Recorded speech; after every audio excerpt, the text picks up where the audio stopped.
নমস্কার, সবাই কেমন আছেন? আশা করি সবাই খুব ভালো আছেন। আমিও অনেক ভালো আছি। আমার নতুন একটা ভিডিওতে তোমাদের সকলকে স্বাগত জানাই। তো আজকে অনেক দিন পরে একটা ভিডিও নিয়ে চলে এসেছি। তো আজকে কোনো ব্লগ ভিডিও নয়, আজকে তোমাদের সাথে একটা রেসিপি শেয়ার করব। তো চলো তোমরা পুরো ভিডিওটা দেখতে থাকো।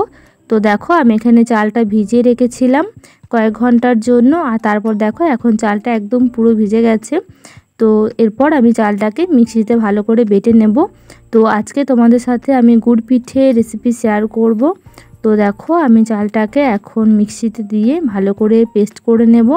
তো তোমরা পুরো ভিডিওটা স্কিপ না করে দেখতে থাকো, আশা করি তোমাদের ভালো লাগবে এবং তোমরাও এভাবে গুড় পিঠে বানিয়ে দেখো, খুব সুন্দর খেতে হয়।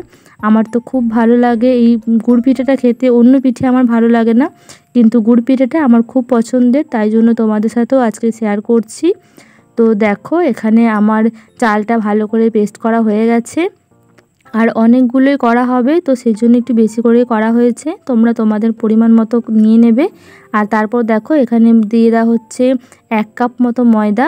ময়দা দিলে একটু নরম হয়, আর না হলে শুধু চাল দিয়ে করলে একটু বেশি শক্ত হয়ে যায়। তো তার জন্য এখানে 1 কাপ মতো ময়দা দেওয়া হয়েছে। আর তারপর দিয়ে দেওয়া হচ্ছে কালো জিরে। কালো জিরাটা একটু হাতে ঘষে নিয়ে একটু দিয়ে দিলে খুব সুন্দর টেস্ট হয়। তো দেখো এখানে কালো জিরেটা দিয়ে দেওয়া হয়ে গেল। এখন দিয়ে দেবো পরিমাণ মতো গুড়। তো যে যেরকম গুড় আছে তোমরা পরিমাণ মতো গুড় দিয়ে দেবে। আর এরকমভাবে খুব সহজে গুড় পিঠে বানিয়ে দেখো, খুব সুন্দর খেতে হয়, আমার তো খুব ভালো লাগে। তো দেখো এখানে পরিমাণ মতো গুড় দিয়ে দেওয়া হচ্ছে। আর এখন এই রেসিপিগুলো বেশ খুব ভালো লাগে খেতে, যেহেতু বর্ষাকাল, জল পড়ছে, তার মধ্যে গুড় পিঠে দারুণ লাগে। তো দেখো এখানে আমি পরিমাণ মতো জল দিয়ে দিচ্ছি, তারপর ভালো করে একসাথে সব কিছুকে মিশিয়ে নেব। তো দেখো আমার সব কিছুকে ভালো করে একসাথে মিশিয়ে নেওয়া হয়ে গেছে। আর ভালো করে মিশিয়ে নিতে হবে, না হলে ময়দা তার গুড় এগুলো থেকে যাবে, গুটি গুটি থেকে যাবে। তো দেখো আমি হাতার সাহায্যে ভালো করে মিশিয়ে নেব, তোমরা হাত দিয়েও প্রথমে মিশিয়ে নিতে পারো। তো দেখো আমার মেশানো হয়ে গেছে। আর দেখো কতটা ঘন, তো তোমাদের একবার দেখিয়ে দিচ্ছি। তো এরকম রাখলেই হবে। তো এরপর সব কিছু আমি একসাথে ভালো করে মিশিয়ে নিয়ে খানিকক্ষণের জন্য ঢাকা দিয়ে রেখে দেব, তারপর তোমাদের সাথে আবার শেয়ার করছি।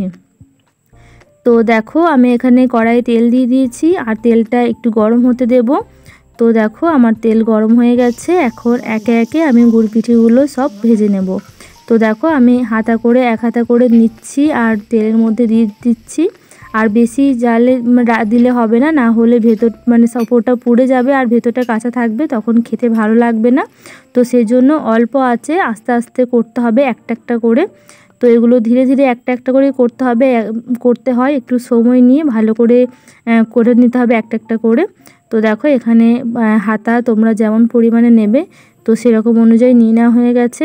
আর দেখো একদম ফুলে ফুলে গেছে, বেশ খুব সুন্দর হয়েছে।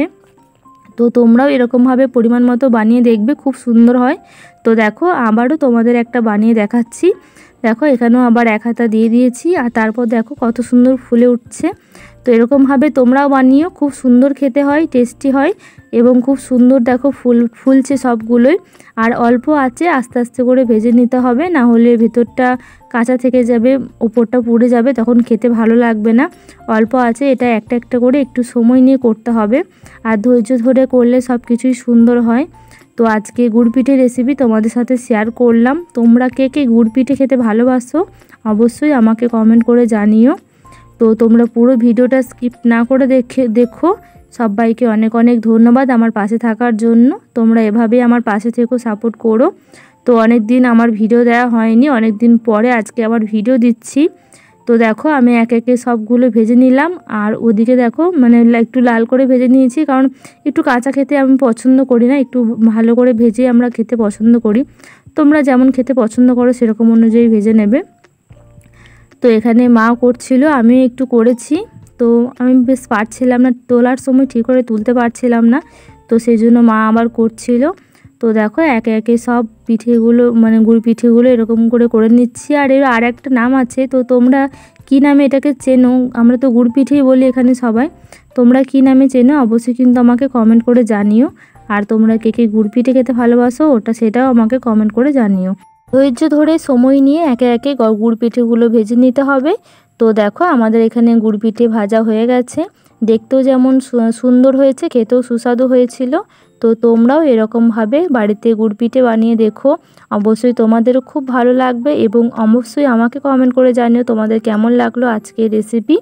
তো চলো আজকের ভিডিওটা এই পর্যন্তই। তোমরা সবাই খুব ভালো থেকো, সুস্থ থেকো, আনন্দে থেকো। আর সবাইকে অনেক অনেক ধন্যবাদ আমার পুরো ভিডিওটা দেখার জন্য। সবাই খুব ভালো থেকো, সুস্থ থেকো, আনন্দে থেকো।